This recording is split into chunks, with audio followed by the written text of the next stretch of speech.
এক নাম্বার পুরস্কার হচ্ছে যে ব্যক্তি মা বাবার সাথে ভালো আচরণ করবে আল্লাহ তাআলা তার হায়াতকে বৃদ্ধি করে দিবে।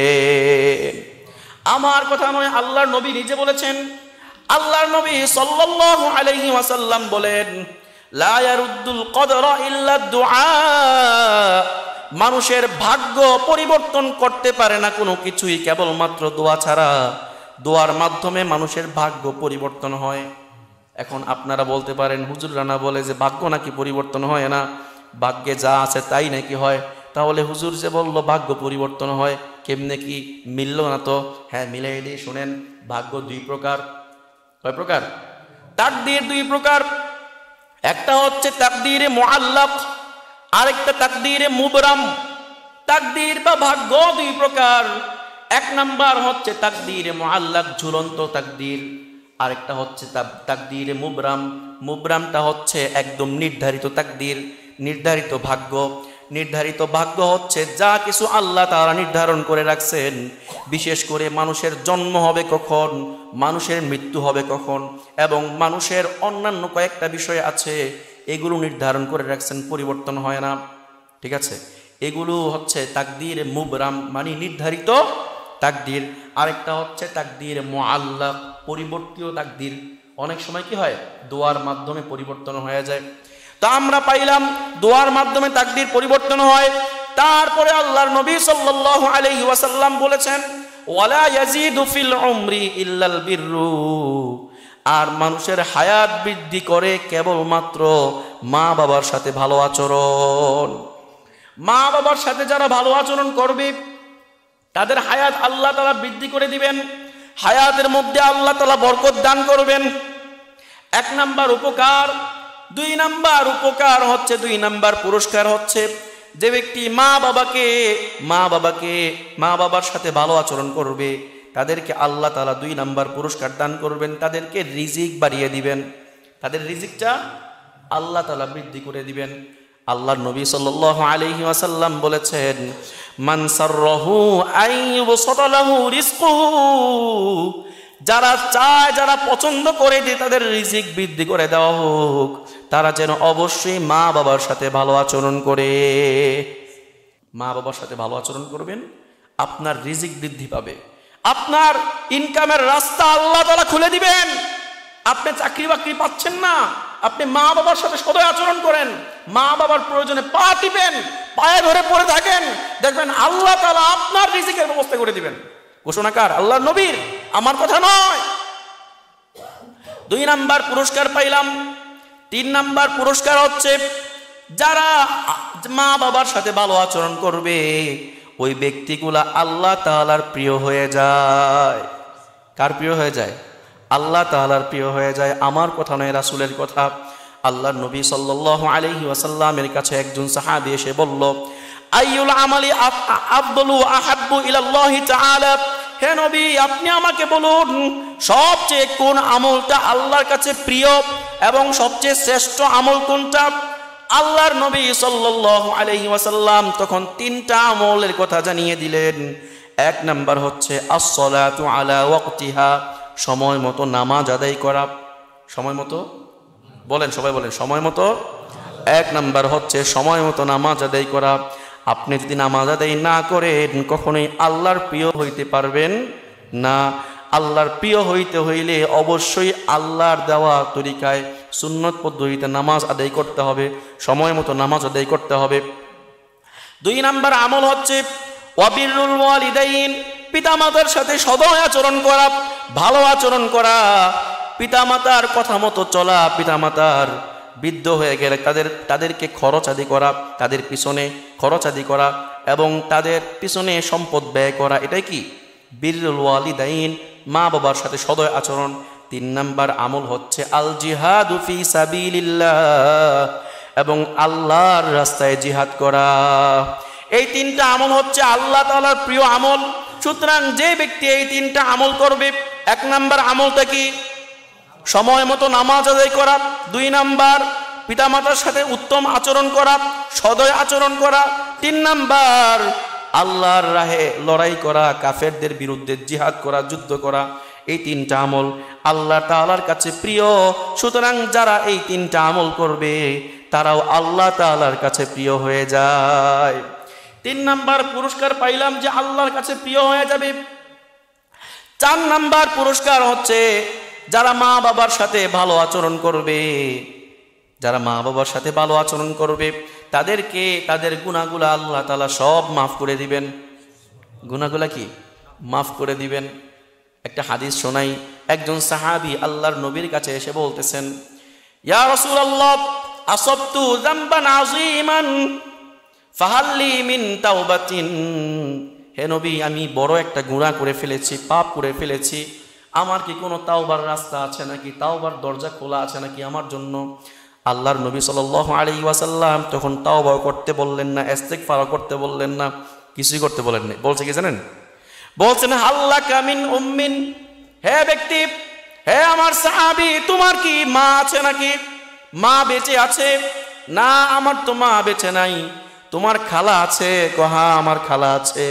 যাও, খালার সাথে ভালো আচরণ করো, উত্তম আচরণ করো, খালার পিছনে তুমি ব্যয় করো, খরচ করো, খালার দেখভাল করো, আল্লাহ তাআলা তোমার গুনাহগুলো মাফ করে দিবে। মায়ের সাথে ভালো আচরণ করা লাগবে। মা যদি বেঁচে না থাকে তাহলে মায়ের আত্মীয় স্বজন, বিশেষ করে খালা, নানি, এরা থাকলে এদের সাথে ভালো আচরণ করা লাগবে। এর মাধ্যমে গুনাহ মাফ করবেন কে? আল্লাহ তাআলা গুনাহ মাফ করে দিবেন। 5 নাম্বার পুরস্কার হচ্ছে যারা মা বাবার সাথে উত্তম আচরণ করবে, ভালো আচরণ করবে, ওই ব্যক্তিদের সকল বিপদ আপদকে আল্লাহ তাআলা দূর করে দিবেন। কোনো বিপদে আটকাবে না। বিপদ থেকে আল্লাহ নিজ কুদরতে তাকে মুক্তিদান করবেন। হাদিস শোনাই, বুখারী মুসলিম উভয় কিতাবে হাদিসটা বর্ণিত হয়েছে। বনি ইসরাইলের 3 জন ব্যক্তি এক জায়গায় সফরে যাচ্ছিল।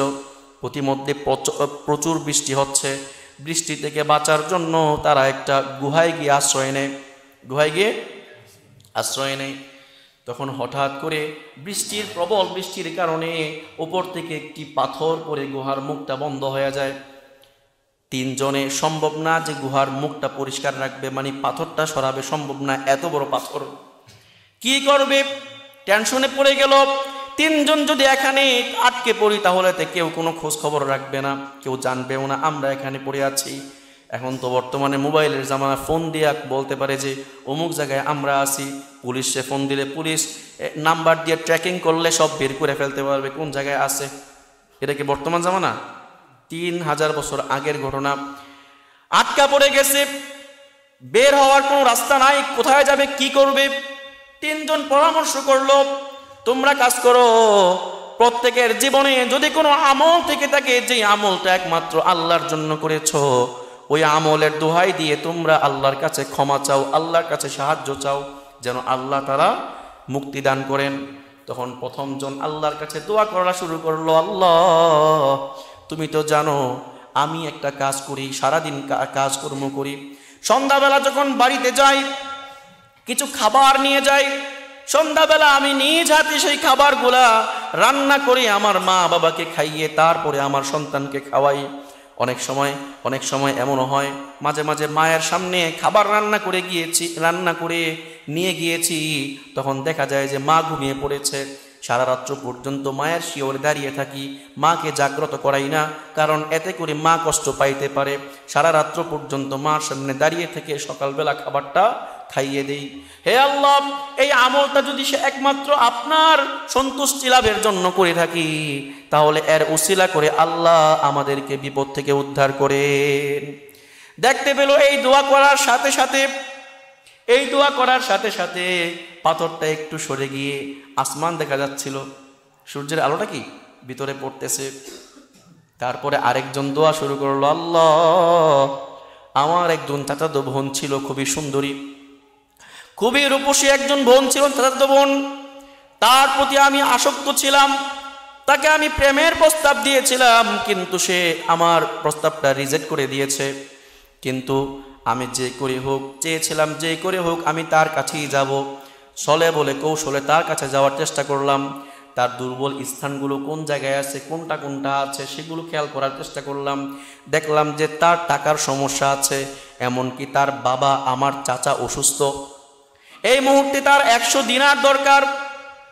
এই চাচাতো ভাই মানে যে দোয়া করতেছে সে বলতেছে, আমি আমার চাচাতো বোনের কাছে 100 দিনার নিয়ে গেলাম, যা নেও তুমি, এই 100 দিনার দিয়ে তোমার বাবার চিকিৎসা করাবে, যাও, তবে এর বিনিময়ে তোমাকে আমি কাছে চাই।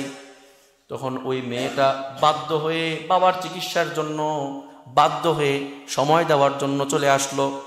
যখন একে অপরের সম্মুখীন কাছাকাছি হবে এমন সময় মেয়েটা ছিল খুবই আল্লাহ ভীরু। মেয়েটা বলল, ইয়া আব্দাল্লাহ ইত্তাকিল্লাহ, হে আল্লাহর বান্দা তুমি আল্লাহকে ভয় করো। কি বলছে মেয়েটা? হে আল্লাহর বান্দা তুমি আল্লাহকে ভয় করো। হে আল্লাহ, আমার চাচাতো বোন যখন আমাকে আল্লাহকে ভয় করার জন্য বললেন, তখন আমি আপনাকে ভয় করে আমি আমার বোন থেকে অনেক দূরে সরে আসলাম। আর যে 100 দিনার দিয়েছিলাম সেটা আর ফিরিয়ে নেইনি। আপনার সন্তুষ্টি লাভের আশায় এবং আপনাকে ভয় করে আমি 100 দিনারও দিয়েছি এবং তাকেও ছেড়ে দিয়েছি। হে আল্লাহ, এটা যদি আপনার সন্তুষ্টি লাভের আশায় করে থাকি তাহলে আমাদেরকে এর উসিলায় বিপদ থেকে মুক্তি দান করুন। তখন দেখা গেল পাথরটা আরেকটু সরে গেল, কিন্তু তখনও বের হওয়ার অবস্থা ছিল না, বের হওয়ার মতো না।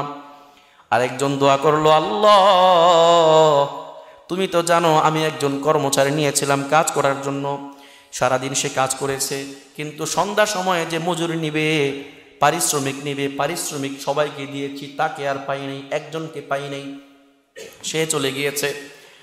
আমি তার টাকাটা খরচ করি নাই, বরং তার টাকাটা ইনভেস্ট করেছি। একটা ছাগল কিনেছিলাম, ছাগলের মাধ্যমে তারপর আস্তে আস্তে করে করে কয়েকটা ছাগল হলো। তারপর এই ছাগল থেকে ছাগল কয়েকটা বিক্রি করে গরু কিনলাম, উট কিনলাম, এভাবে করতে করতে অনেকগুলো সম্পদ হয়ে গেল। এবং একজন রাখালও রাখলাম তার সম্পদগুলা পাহারা দেওয়ার জন্য। রাখাল তার সম্পদগুলা, এই পশুগুলা চড়াইতো আর রাতের বেলা পাহারা দিত।